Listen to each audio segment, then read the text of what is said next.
Hello friends, कैसे हैं आप लोग। स्वागत है आज की क्लास में आप सभी का। और एग्जाम दृष्टि के इस ऑनलाइन प्लेटफॉर्म पर आप सभी का मैं स्वागत करता हूं। मैं हूं अनुराग सिंह। और देखिए, आज मैं आप लोगों के लिए एक नए प्रकार का, एकदम नए तरीके का हैंड रिटन नोट्स, अपने खुद के मेरे हैंड रिटन नोट्स को लेकर ज्योग्राफी की क्लास को हम लोग बढ़ाएंगे आगे। ठीक है। और इस ज्योग्राफी की क्लास का आप यूज हर वनडे एग्जाम में आप कर सकते हैं। तो आइए चलते हैं। आप चाहे आरओ के एग्जाम हो अपने, चाहे पीसीएस का एग्जाम हो, हर जगह इसका यूज हम लोग कर सकते हैं। तो आइए देखते हैं, इस अपनी क्लास को शुरुआत करेंगे भारत और इसके पड़ोसी देशों से। ये हमारे पास आज का टॉपिक होगा, भारत और इसके पड़ोसी देश। ठीक है। देखिए, पहली चीज तो ये समझना है कि ज्योग्राफी का मतलब क्या है। छोटी सी बात, ज्योग्राफी मतलब क्या होता है। जियो मतलब पृथ्वी, पृथ्वी से संबंधित जो अध्ययन हम लोग करते हैं, पृथ्वी से संबंधित जो जो चीज़ें हैं हमारे पास, कि पृथ्वी की परत कितनी है, पृथ्वी पर क्या क्या गैसें पाई जाती हैं, पृथ्वी पर कौन कौन से तत्व पाए जाते हैं, संपूर्ण पृथ्वी का जो हम लोग अध्ययन करते हैं उसे हम लोग कहते हैं, क्या कहते हैं, ज्योग्राफी। ठीक है। तो आइए चलते हैं दोस्तों। सबसे पहले हम लोग समझते हैं भारत का मतलब क्या है। तो भारत के बारे में पढ़ने से पहले भारत का अर्थ तो समझ लें। तो सबसे पहले समझिए, भारत तीन चीजों से बना है, भा, आ और रथ। ठीक है। तो देखिए, भा मीन्स होता है ज्ञान या प्रकाश। तो जहां, इसका अर्थ क्या है भारत का अर्थ हुआ कि जहां के लोग, जिस देश के लोग ज्ञान की खोज में लगे हुए हैं, रथ है, लगे हुए हैं, उस देश को हम लोग बोलते हैं भारत। ठीक है। आइए चलते हैं। अब इसके हम लोग देखेंगे। पहले क्या क्या देखेंगे, चलिए थोड़ा सा इसको यस, ये करते हैं। हाँ, तो चलिए देखिए, सबसे पहले हम लोग देखेंगे अपने इस टॉपिक को, भारत और इसके पड़ोसी देश। ठीक है। तो भारत का हमने अर्थ समझ लिया। अब हम लोग समझेंगे भारत और इसके पड़ोसी देशों में क्या, कौन कौन से देश आते हैं। और भारत के संबंध में पहले हम लोग विशेष तौर पर अध्ययन करते हैं। तो देखिए, भारत क्या है, भारत एशिया महाद्वीप के में स्थित एक दक्षिण एशियाई देश है। भारत कैसा देश है, दक्षिण एशियाई देश है। किस महाद्वीप में है, तो एशिया महाद्वीप में स्थित एक दक्षिण एशियाई देश है। ये हमने समझा। ठीक है। अब देखिए जरा, दक्षिण एशियाई देशों में और कौन कौन से देश आते हैं। तो आप देखेंगे पाकिस्तान, बांग्लादेश, चूंकि ये दोनों का विकास भारत से ही हुआ है, दोनों का निर्माण भारत से हुआ है, इसीलिए ये दोनों आएंगे। इसके अलावा आप देखेंगे श्रीलंका, म्यांमार, श्रीलंका, इसके अलावा जो है भूटान, नेपाल, ये सारे देश जो हैं ये किस में आ जाएंगे, दक्षिण एशिया में आ जाएंगे। ठीक है। अब देखिए, भारत एशिया में, एशिया महाद्वीप में स्थित दक्षिण एशियाई देश है। और दूसरा पॉइंट हमारे पास देखेंगे तो भारत दक्षिण में हिंद महासागर व उत्तर में हिमालय पर्वत से घिरा हुआ है। दक्षिण में कहां से, दक्षिण में हिंद महासागर से, किससे, हिंद महासागर से, यानी इंडियन ओशियन से, और उत्तर में हिमालय पर्वत से घिरा हुआ है। अब देखिए जरा, भारत, अगर भारत के दक्षिण में तीन जगह से भारत किससे घिरा है, हिंद महासागर से, और तीन तरफ से भारत हिंद महासागर से घिरा, तो इसका लाभ क्या है, भारत को बहुत सारे लाभ हैं। एक सुपर पावर बनने की भारत में क्षमता शुरू से रही है, शुरू से भारत सुपर पावर रहा है। आगे देखें, आगे भी भविष्य में भारत सुपर पावर ही रहेगा, यह भविष्यवाणी है मेरी। क्यों, क्योंकि जिन भी देशों का समुद्र से डायरेक्ट लिंक होता है वो अपने व्यापार उद्योग को बहुत ही अच्छा कर पाते हैं, और इस कारण वो अपने इकोनॉमी को बहुत अच्छा रख पाते हैं। ठीक है। तो एक चीज ये, दूसरी चीज आप देखिए, भारत के उत्तर और उत्तर पूर्व में क्या है, पूरी तरह से हिमालय की महान श्रेणियों से, हिमालय के उच्च स्तर, मध्य हिमालय, सभी श्रेणियां जो है भारत के उत्तर में है।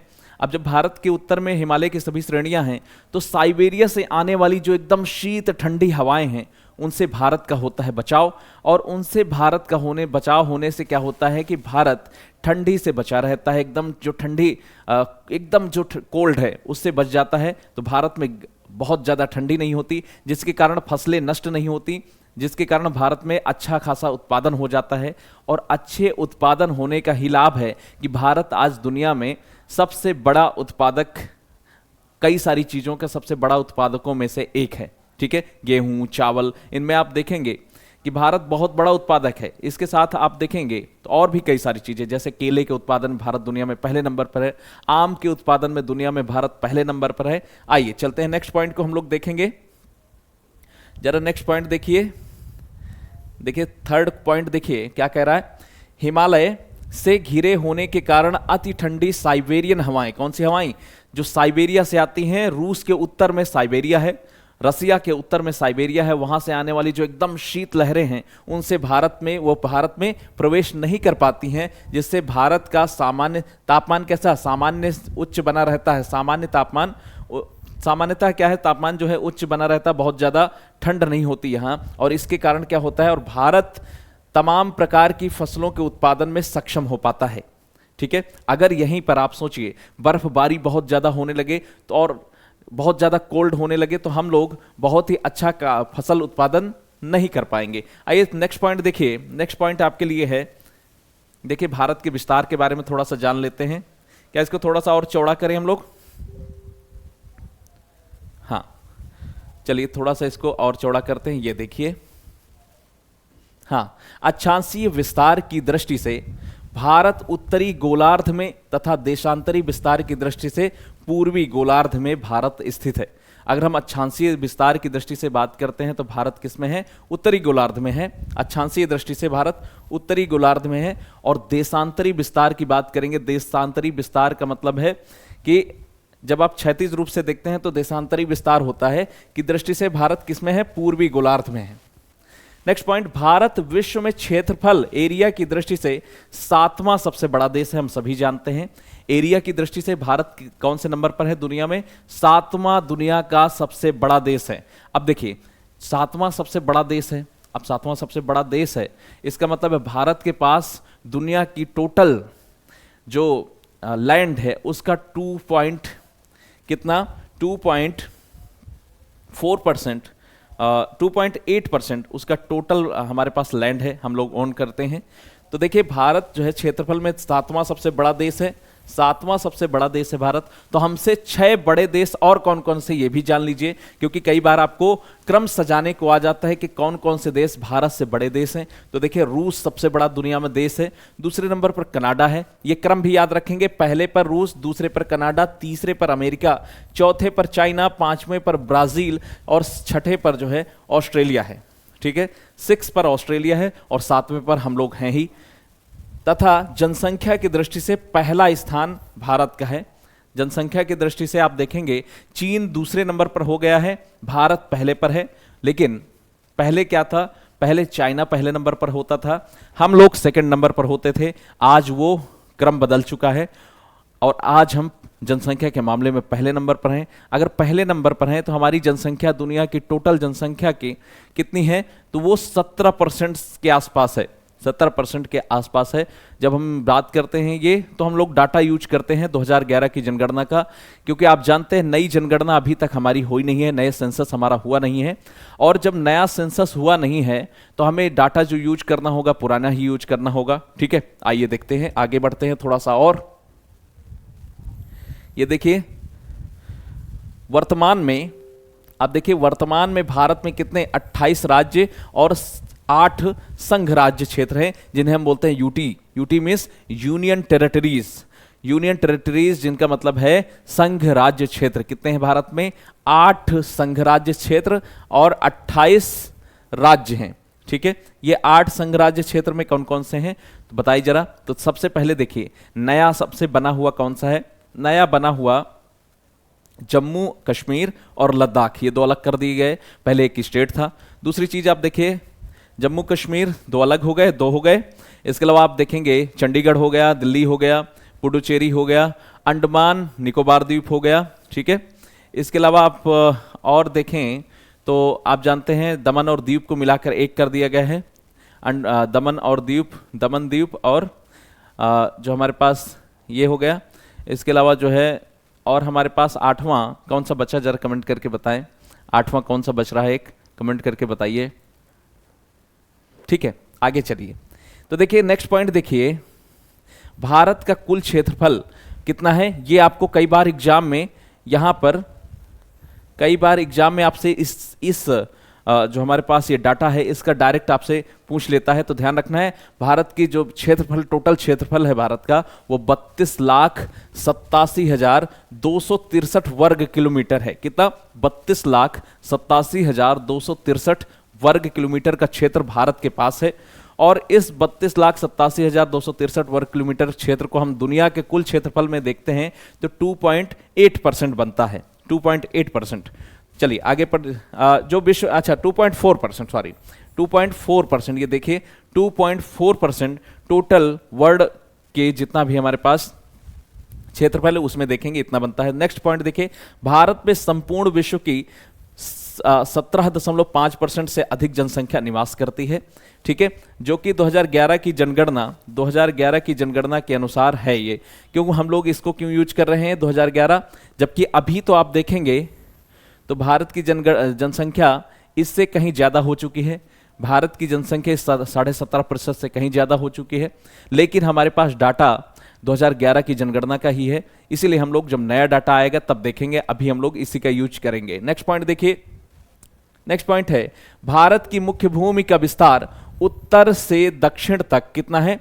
भारत की मुख्य भूमि का विस्तार कितना है, तो आप देखिए उत्तर से दक्षिण तक भारत की लंबाई कितनी है, तो उत्तर से दक्षिण तक भारत की लंबाई है 3214 किलोमीटर। भारत की लंबाई उत्तर से, जम्मू कश्मीर से नीचे कन्याकुमारी तक का हमारा जो क्षेत्र है वो कितना है, वो है 3214 किलोमीटर। और देखिए पूर्व से पश्चिम तक 2933 किलोमीटर की लंबाई है। अगर हम बात करें तो इधर हमारे गुजरात से लेकर इधर जो है हमारे अरुणाचल प्रदेश तक की जो डिस्टेंस है वो 2933 किलोमीटर की डिस्टेंस है, 2933 किलोमीटर। ये आपने समझा कि भारत का उत्तर से दक्षिण विस्तार कितना है, उत्तर से दक्षिण विस्तार है 3214 किलोमीटर, और पूरब से पश्चिम विस्तार कितना है 2933 किलोमीटर। ये आपने समझ लिया।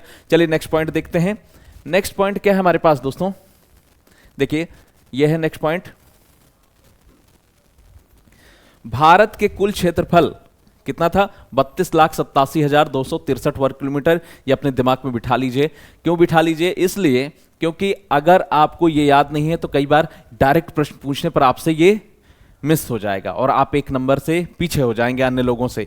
तो 32,87,263 वर्ग किलोमीटर में से देखिए 78,114 वर्ग किलोमीटर जो क्षेत्र है वो पाकिस्तान द्वारा ऑक्युपाइड कर लिया गया है। कब, 1948 की लड़ाई जो भारत और पाकिस्तान के बीच हुई थी। भारत और पाकिस्तान के बीच एक्चुअली लड़ाई नहीं हुई थी, उसमें हुआ क्या था, जैसे ही हम लोग आजाद होते हैं, आजाद होने के कुछ ही दिनों बाद पाकिस्तान के द्वारा भारत पर चढ़ाई कर दी जाती है, भारत के खिलाफ युद्ध छेड़ दिया जाता है। और वो युद्ध का नाम क्या दिया जाता है, नाम दिया जाता है कि भारत पाकिस्तान के कबीलाई क्षेत्र के लोग हैं, कबीले के लोग, निवास जो कबीले के लोग हैं उन्होंने अटैक किया है। लेकिन वास्तव में ये एक पूरा सुनियोजित तरीके से अटैक था भारत पर। क्यों, क्योंकि आर्मी के लोगों को वहां पर उन कबीला वाले लोगों के साथ भेजा गया, और उन्होंने जो आप देखें ये एक बड़ा क्षेत्रफल 78,114 वर्ग किलोमीटर का क्षेत्र पाकिस्तान द्वारा ऑक्युपाइड कर लिया गया, अपना मतलब कब्जा कर लिया गया। नेक्स्ट देखें, और साथ ही देखें 37,555 वर्ग किलोमीटर का क्षेत्र किसके द्वारा, चीन द्वारा। 1962 का जो भारत चीन युद्ध हुआ था, 1962 का भारत चीन युद्ध जो हुआ उसमें चीन ने हमारा एक बड़ा क्षेत्र कब्जा कर लिया, जिसमें 37,555 वर्ग किलोमीटर का क्षेत्र चीन ने कब्जा कर लिया। अब देखिए जरा एक काम और करता है पाकिस्तान बहुत ही होशियार बनने की कोशिश करता है, लेकिन होशियारी उसकी हमेशा धरी की धरी रह जाती है। आइए देखते हैं जरा कैसे। तो देखिए नेक्स्ट पॉइंट यहां पर आपको देखने को मिलेगा, 5,180 वर्ग किलोमीटर क्षेत्र पाकिस्तान द्वारा चीन को क्या कर दिया गया, गैर कानूनी तरीके से गिफ्ट कर दिया गया। कितना, 5,180 वर्ग किलोमीटर का क्षेत्र।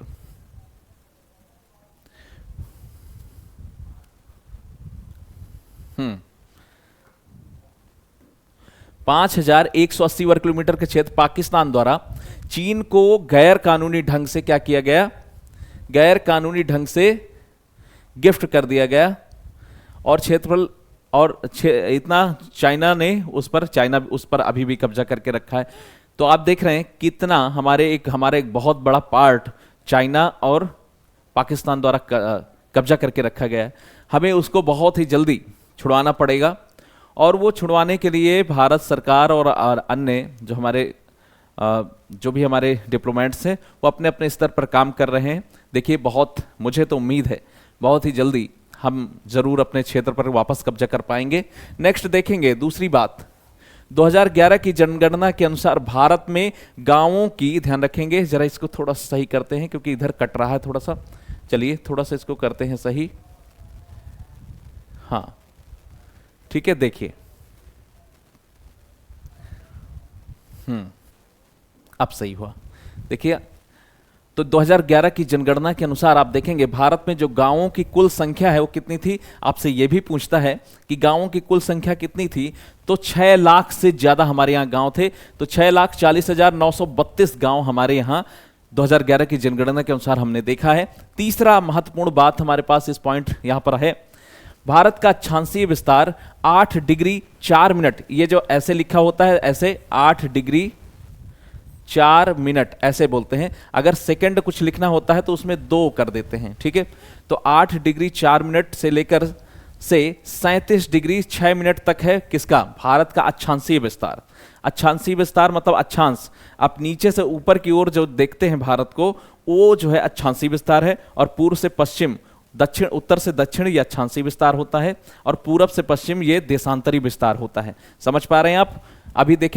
अभी देखेंगे थोड़ा सा, चलिए आगे बढ़ते हैं। और साथ ही जबकि भारत का देशांतरी विस्तार 68 डिग्री 7 मिनट से 97 डिग्री 25 मिनट तक है, ये आपने समझा, 8 डिग्री 4 मिनट से 37 डिग्री 6 मिनट तक अक्षांशीय विस्तार, और देशांतरी विस्तार कितना है दोस्तों, 68 डिग्री 7 मिनट से लेकर 97 डिग्री 25 मिनट तक। आप देखिए ये दोनों पॉइंट आपको याद रखना है, अक्षांशीय विस्तार भी और देशांतरी विस्तार भी। यहां डायरेक्ट आपसे यहां से सीधा सा प्रश्न पूछता है कि भारत का अक्षांशीय विस्तार कितना है। 4 ऑप्शंस मिल जाएंगे आपको, उन 4 ऑप्शंस में से आपको क्लियरली बताना होता है कि option D is right, option A is right, option C is right, जो भी क्लियर हो। तो इसलिए आपको यहां पर ये चीजें आपको याद होनी चाहिए, ठीक है। अब याद करने के लिए क्या है, बस सिर्फ एक तरीका, बार बार देखिए चीजों को, रिवाइज कीजिए, आपके दिमाग में चीजें क्लियर हो जाएंगी। नेक्स्ट पॉइंट है देशांतरी विस्तार 68 डिग्री 60 मिनट से 97 डिग्री 25 मिनट तक। आगे चलते हैं, दूसरा हमारे पास नेक्स्ट पॉइंट है, ध्यान देंगे। ये नेक्स्ट पॉइंट थोड़ा सा इसको छोटा करना पड़ेगा, तब आपको दिखाई देगा पूरी चीजें जो मैं आपको दिखाना चाहता हूं इसमें। यस, ये देखिए, अब हम लोग जरा देखें कि हमारे पड़ोसी आखिर हैं कौन कौन, और उनकी हमारी सीमा कितने किलोमीटर की हमारी और उनकी सीमा मिलती है। तो देखिए सबसे पहले आप देखते हैं हमारे पड़ोसियों में, एक हमारा प्यारा सा पड़ोसी है पाकिस्तान, एक हमारा प्यारा सा पड़ोसी है नेपाल, एक हमारा प्यारा सा पड़ोसी है तिब्बत। लेकिन तिब्बत पर चूंकि कब्जा किसका है, तिब्बत पर कब्जा है चीन का, और चीन का कब्जा होने से यहां पर लोग चीन लिखते हैं, लेकिन यह सही नहीं है, तिब्बत कभी ना कभी तो आजाद होगा ही। तो देखिए चीन का कब्जा है तिब्बत पर, यह तिब्बत हो गया। इसके अलावा देखें ये आपका एक छोटा सा देश भूटान हो गया, ये देश हो गया म्यांमार, ये देश म्यांमार है। और देखेंगे इस प्रकार से हमारे साथ अफगानिस्तान की भी सीमा बनती, ये यहां पर आप देखेंगे 106 किलोमीटर की जो सीमा बनती है वो भारत और अफगानिस्तान की सीमा बनती है, कितनी, 106 किलोमीटर। अब जरा देखिए ये 106 किलोमीटर की जो सीमा बनती है भारत और अफगानिस्तान के बीच, तो उत्तर में किस राज्य से बनती है, तो आप जम्मू कश्मीर नहीं कहेंगे, क्योंकि हमने जम्मू कश्मीर, ये नहीं है, जम्मू कश्मीर यहां से करके हमने ऐसे बांट दिया है, और इधर का पूरा क्षेत्र क्या है, ये लद्दाख का क्षेत्र है, ठीक है। तो देखिए ये जो है यहां पर बनती है सीमा रेखा, और ये भारत के लद्दाख और अफगानिस्तान के बीच सीमा रेखा बनती है, ठीक है, समझ आया। तो देखिए कितनी है, 106 किलोमीटर की सीमा रेखा है भारत और अफगानिस्तान के बीच में। और पाकिस्तान के बीच में, भारत और पाकिस्तान के बीच में अगर आप सीमा रेखा की बात करेंगे तो 2900 किलोमीटर की करीब सीमा रेखा हमारी बनती है, 2900 किलोमीटर की, ठीक है। नेक्स्ट चलिए, यहां देखिए भारत और तिब्बत की सीमा रेखा कितनी बनती है, 890 किलोमीटर के आसपास की सीमा रेखा भारत और तिब्बत की बनती है। और इधर देखेंगे तो यहां पर देखेंगे आप तो नेपाल के साथ हमारी जो सीमा रेखा बनती है वो बनती है 1751 किलोमीटर की, कितनी, 1751 किलोमीटर की हमारी सीमा बनती है, किसके साथ, नेपाल के साथ।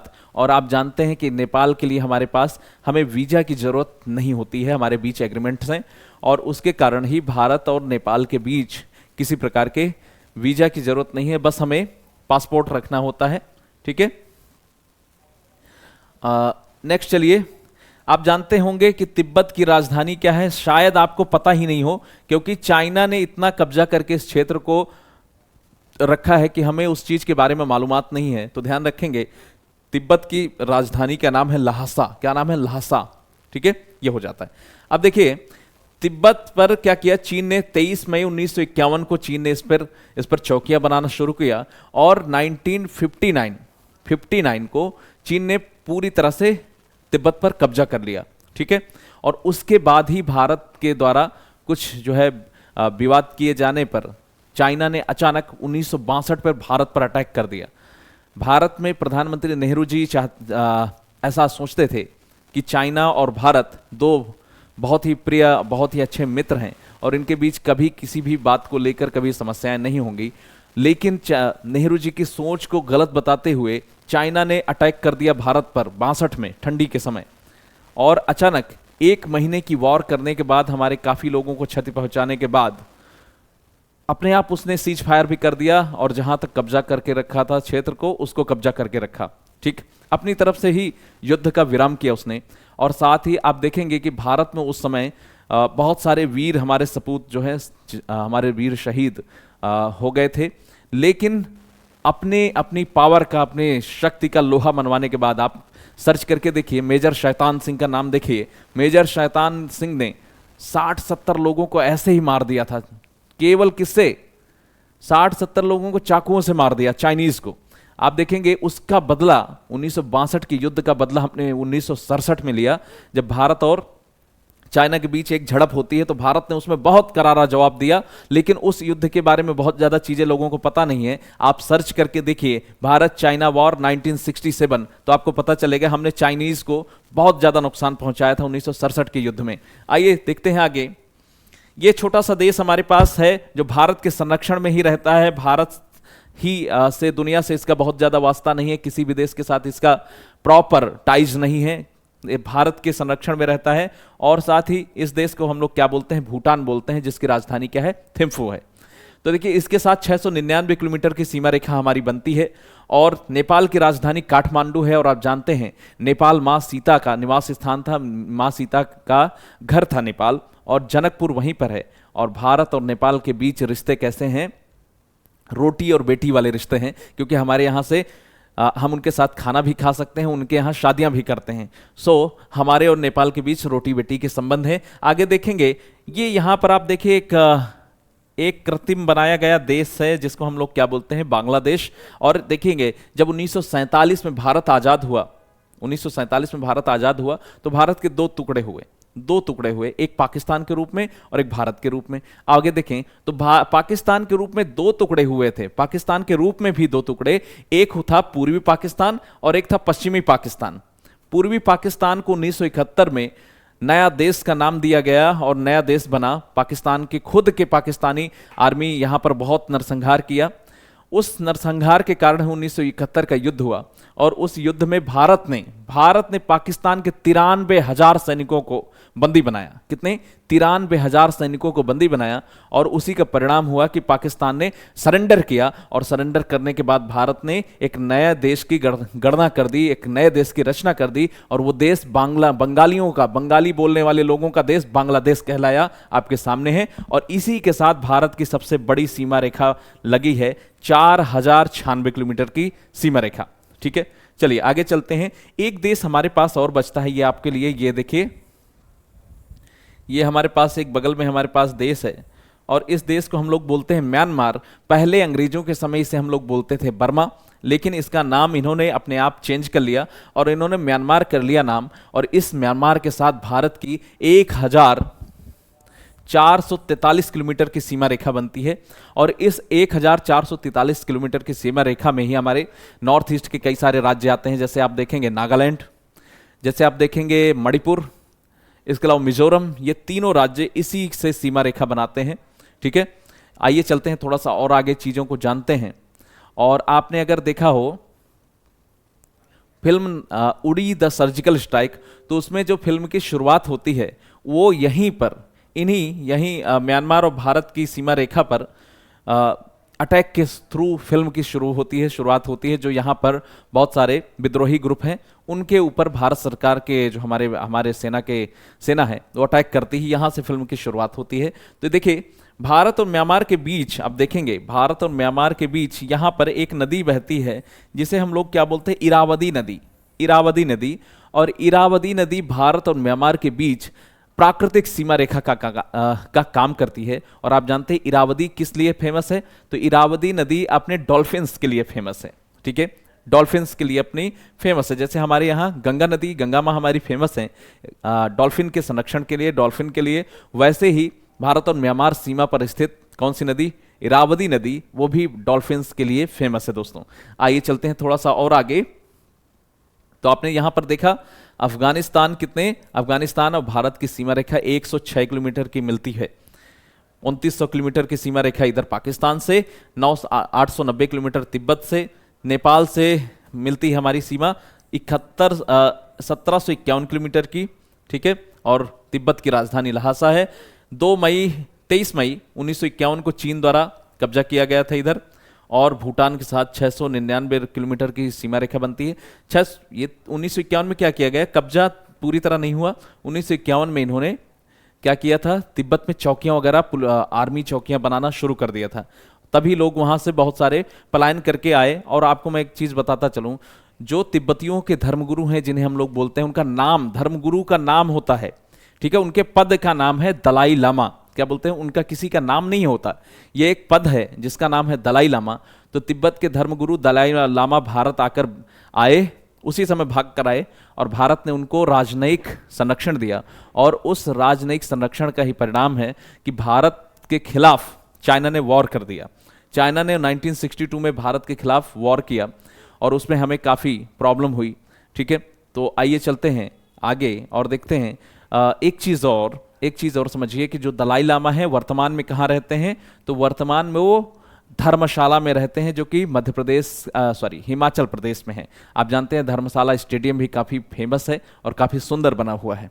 तो चलिए आगे बढ़ते हैं, थोड़ा सा और आगे बढ़ते हैं हम लोग और देखेंगे। देखिए ध्यान दीजिए, यहाँ पर ये देखेंगे आप, ये हमारे पास क्या है, ये जो आइलैंड्स हैं, ये कौन से आइलैंड हैं, इनको सम्मिलित रूप में हम लोग क्या बोलते हैं, इनको हम लोग बोलते हैं अंडमान और निकोबार द्वीप समूह। और अंडमान और निकोबार द्वीप समूह इधर इंडोनेशिया के सबसे नजदीक है। इंडोनेशिया यहाँ पर है, यहाँ पर इंडोनेशिया है, इधर इंडोनेशिया का द्वीप है, इंडोनेशिया से काफी करीब है। म्यांमार और थाईलैंड के काफी करीब है, क्योंकि म्यांमार ऐसे फैला हुआ है और इसके नीचे से यहाँ से थाईलैंड है। इधर यहाँ पर एक जलसंधि है, ठीक है, जिसको हम लोग बोलते हैं, क्या बोलते हैं, आगे जाके उस जलसंधि को मलक्का जलसंधि बोलते हैं।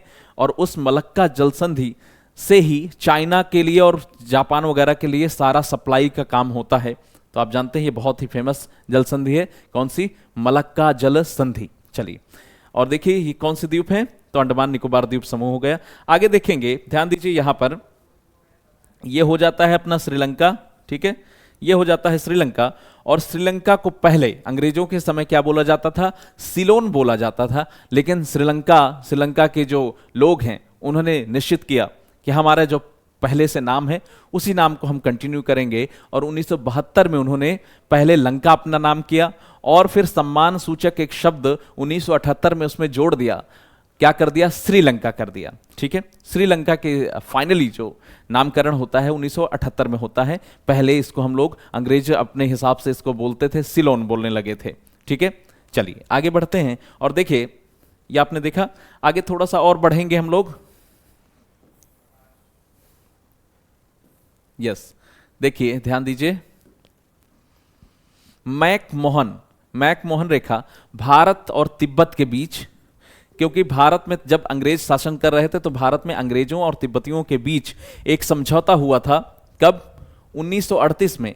और उस समझौते के अकॉर्डिंग एक रेखा खींची गई जिसके मैकमोहन रेखा कहते हैं। तो ये भारत और तिब्बत के बीच 1938 में मैकमोहन रेखा खींची गई, जिसमें अरुणाचल प्रदेश को भारत का हिस्सा माना गया। और इसी मैकमोहन रेखा के आधार पर भारत अरुणाचल प्रदेश को अपना भाग मानता है। लेकिन चाइना इस मैकमोहन रेखा को एक्सेप्ट नहीं करता है, और भारत और चाइना के बीच अरुणाचल प्रदेश को लेकर जो विवाद है उसका कारण यही है। ठीक है दोस्तों, आगे चलेंगे। हमारे पास नेक्स्ट पॉइंट है, शिमला समझौता होता है 1914 में भारत और तिब्बत के बीच।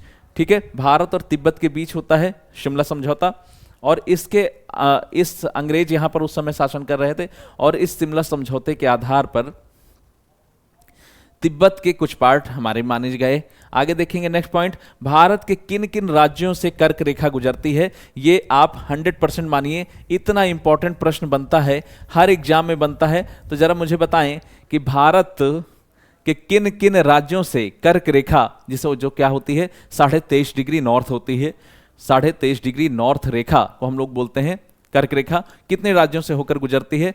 तो आपको मैं बताता चलूं, 8 राज्यों से होकर गुजरती है। कैसे? सबसे पश्चिम में शुरू होती है, कहां से? गुजरात से। गुजरात, राजस्थान, मध्य प्रदेश, छत्तीसगढ़, झारखंड, पश्चिम बंगाल, त्रिपुरा और मिजोरम, ये 8 राज्य हैं जो कर्क रेखा जहां से होकर गुजरती है। और ये कर्क रेखा क्या करती है? भारत को लगभग 2 भागों में बांटने का काम करती है।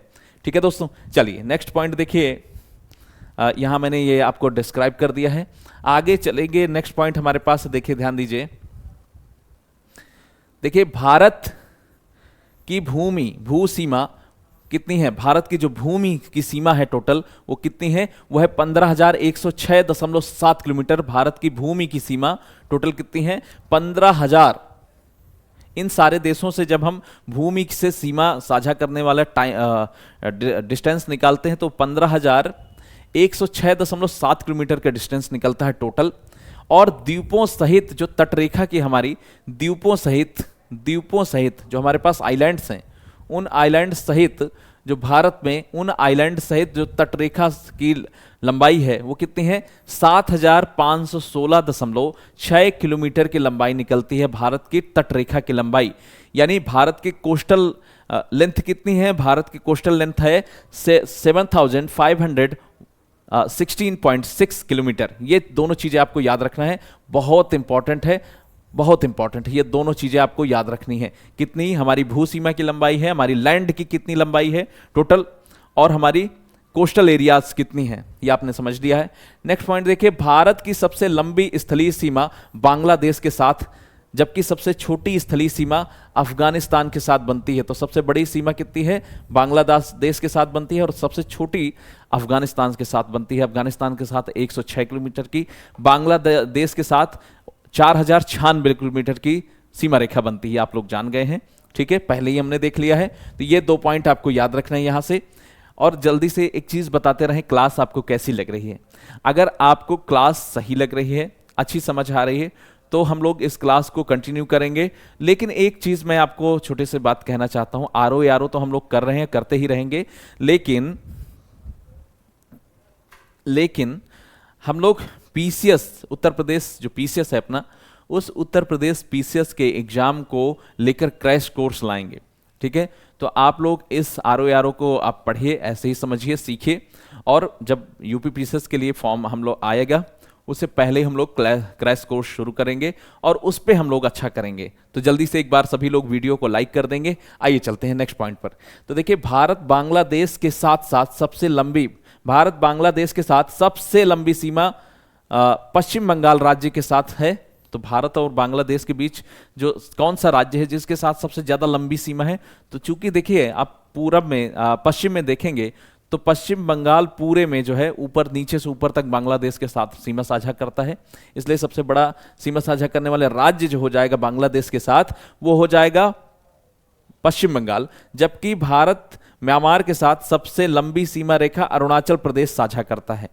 म्यांमार के साथ सबसे लंबी सीमा रेखा अरुणाचल प्रदेश की लगती है, और बांग्लादेश के साथ सबसे लंबी जो सीमा रेखा रखती है वो किसकी लगती है? वो लगती है हमारे पश्चिम बंगाल की। ये आपने समझ लिया है। और पश्चिम बंगाल के दार्जिलिंग में, पश्चिम बंगाल के उत्तर में आप जानते हैं सबसे ऊपर की तरफ दार्जिलिंग जगह है, और वहां पर वहां की जो चाय है वो बहुत फेमस है। यहां तक कि उसको जीआई टैग भी वहां की चाय को मिला हुआ है।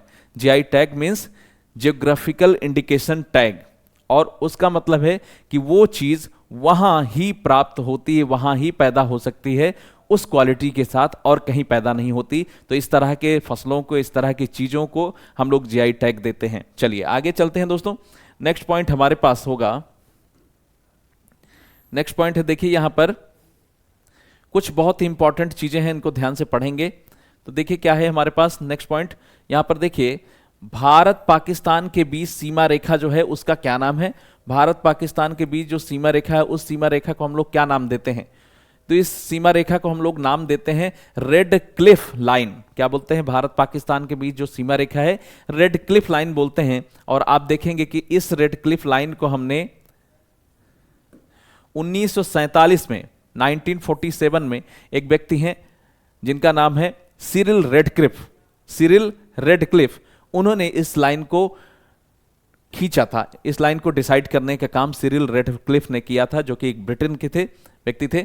नेक्स्ट पॉइंट देखेंगे, भारत और चीन यानी तिब्बत, चूंकि भारत चीन तो बाद में कब्जा कर लिया उस पे, तिब्बत पर, वास्तव में तो हमारा एग्रीमेंट जो हुआ था भारत और तिब्बत के बीच हुआ था, अंग्रेजों और तिब्बतों के बीच हुआ था। तो देखिए भारत और चीन यानी तिब्बत के बीच जो सीमा रेखा है उसका निर्धारण 1914 में होता है। और कब होता है, किसके थ्रू होता है? तो शिमला समझौते के द्वारा होता है 1914 में। और देखें इस सीमा रेखा भारत और चीन या भारत और तिब्बत के बीच जो सीमा रेखा है उसे हम बोलते हैं मैक मोहन लाइन। क्या बोलते हैं? मैक मोहन लाइन हम लोग बोलते हैं। भारत और तिब्बत के बीच या भारत और चीन के बीच जो सीमा रेखा है उनका डिसाइड हमने 1914 में शिमला समझौते के तहत किया था, और उसे हम बोलते हैं मैक मोहन लाइन। तीसरा इंपॉर्टेंट हमारे पास टॉपिक है, ध्यान देंगे कि भारत और अफगानिस्तान के बीच जो सीमा रेखा है इसको हम लोग किस नाम से जानते हैं और ये कब डिसाइड की गई? तो भारत और अफगानिस्तान के बीच जो सीमा रेखा है इसे हम बोलते हैं डूरंड रेखा। क्या बोलते हैं? Durand line. और इस डूरंड लाइन को 1893 ईस्वी में 1893 में डिसाइड किया था। किसने? मार्टिमर डूरंड व्यक्ति नाम के व्यक्ति ने, मार्टिमर डूरंड नाम के एक व्यक्ति ने 1893 में डिसाइड कर दिया कि यह सीमा भारत की होगी और यह सीमा अफगानिस्तान की सीमा होगी। वास्तव में उससे पहले भारत और अफगानिस्तान की सीमा एक थी। ठीक है, चलिए, क्योंकि पाकिस्तान था नहीं, पाकिस्तान तो बाद में अलग हुआ, तो भारत और अफगानिस्तान एक थे, बाद में सीमा डिसाइड कर दी गई, यानी बंटवारा कर दिया गया, अफगानिस्तान को अलग कर दिया गया। नेक्स्ट चलेंगे, आप देख रहे हैं किस प्रकार से भारत से चीजें अलग होती जा रही हैं। सबसे पहले अफगानिस्तान, फिर इसके बाद तिब्बत वाले क्षेत्र पे हमारा हुआ। इसके अलावा जो है आप देखेंगे नेपाल के साथ, इस तरह बहुत सारे एग्रीमेंट्स होते गए और अलग होते गए। आइए आगे बढ़ते हैं। नेपाल के साथ क्या होती है? सुगौली की संधि होती है, ध्यान रखना है। चलिए नेक्स्ट पॉइंट देखिए। नेक्स्ट पॉइंट हमारे पास, भारत का सबसे नजदीकी समुद्री पड़ोसी कौन है? तो भारत का सबसे नजदीकी समुद्री पड़ोसी श्रीलंका है। और श्रीलंका नाम कब दिया गया इसे? 1978 में फाइनली इसको श्रीलंका नाम मिला। इससे पहले अंग्रेज इसको सिलोन बोलने लगे थे। ठीक है, तो देखिए श्रीलंका है। और पाक जलडमरू द्वारा, पाक जलडमरू मध्य द्वारा या भारत के तमिलनाडु से अलग होता है। कौन कौन? श्रीलंका भारत के तमिलनाडु से पाक जलडमरू मध्य के द्वारा अलग होने का काम होता है। ठीक है, ये आपने समझ लिया। तो पाक जलडमरू मध्य कहां है? तमिलनाडु के पास में, तमिलनाडु के पास में पाक जलडमरू मध्य है। और पाक जलडमरू मध्य मतलब पका हुआ नहीं है, ये एक अंग्रेज का नाम था जो कि मद्रास प्रेसिडेंसी का गवर्नर था, उसके नाम पर यह नाम रखा गया है। ठीक है, आइए देखते हैं। देखिए पाक जलडमरू मध्य बंगाल की खाड़ी को मन्नार की खाड़ी से जोड़ने का काम करता है। पाक जलडमरू मध्य मन्नार की खाड़ी से बंगाल की खाड़ी को जोड़ने का काम करता है, जिसकी चौड़ाई 64 से लेकर 137 किलोमीटर के बीच होती है। और इसका नामकरण मद्रास प्रेसिडेंसी के गवर्नर जो कि 1755 से 1763 तक काम कर रहे थे, रॉबर्ट पाक के नाम पर, रॉबर्ट पाक के नाम पर इनका इस जगह का नाम कर दिया गया। इस जो है जलडमरू का नाम पाक जलडमरू कर दिया गया, रॉबर्ट पाक के नाम पर किया गया। नेक्स्ट पॉइंट आइए चलते हैं, थोड़ा सा और बढ़ते हैं और देखिए, यस देखिए, भारत को म्यांमार से अलग करने वाली मध्य हिमालय की उत्तर पूर्वी पर्वत श्रेणियां हैं। तो आपसे अगर पूछा जाए कि भारत और म्यांमार के बीच कौन सी पर्वत श्रेणियां पाई जाएंगी, तो उत्तर पूर्वी हिमालयन पर्वत श्रेणियां पाई जाएंगी, जिनके नाम हैं, जिनके नाम आप देखेंगे अरकान योमा, नागा और पटकाई पहाड़ियां भारत और म्यांमार के बीच में हैं। कौन कौन सी? तो तो अराकान, नागा और पटकाई पहाड़ियां भारत और म्यांमार की सीमा रेखा पर हैं और इनको अलग करने का काम करती हैं। नेक्स्ट पॉइंट आपको मैंने ये बता दिया था पहले ही कि इरावदी नदी भारत और म्यांमार के बीच एक प्राकृतिक सीमा रेखा बनाने का काम करती है। इरावदी नदी क्या करती है? भारत और म्यांमार के बीच एक प्राकृतिक सीमा रेखा बनाने का काम करती है। और साथ ही देखिए नेक्स्ट पॉइंट, और यही इरावदी नदी है जहां पर गैंगेटिक डॉल्फिन जैसी ही एक डॉल्फिन, इरावदी डॉल्फिन वहां पाई जाती है। ठीक है दोस्तों, समझ आ रहा है आपको? चलिए अंतिम पॉइंट है हमारे पास आज की क्लास का। देखिए त्रिपुरा राज्य बांग्लादेश से 3 तरफ से घिरा हुआ है। किस प्रकार से 3 तरफ से घिरा हुआ है? तो उत्तर और पश्चिम और दक्षिण, उत्तर पश्चिम और दक्षिण की तरफ से 3 तरफ से घिरा हुआ है त्रिपुरा राज्य। किससे? बांग्लादेश से। इसीलिए आप देखते हैं कि नॉर्थ ईस्ट के कुछ हमारे राज्य जिसमें त्रिपुरा, असम और पश्चिम बंगाल, इनमें मुसलमानों का बहुत तेजी से आवागमन हो रहा है। कहां से? बांग्लादेश से और नजदीकी म्यांमार से भाग भाग कर मुसलमान बहुत बड़ी संख्या में हमारे क्षेत्रों में कब्जा करते जा रहे हैं या बसते जा रहे हैं।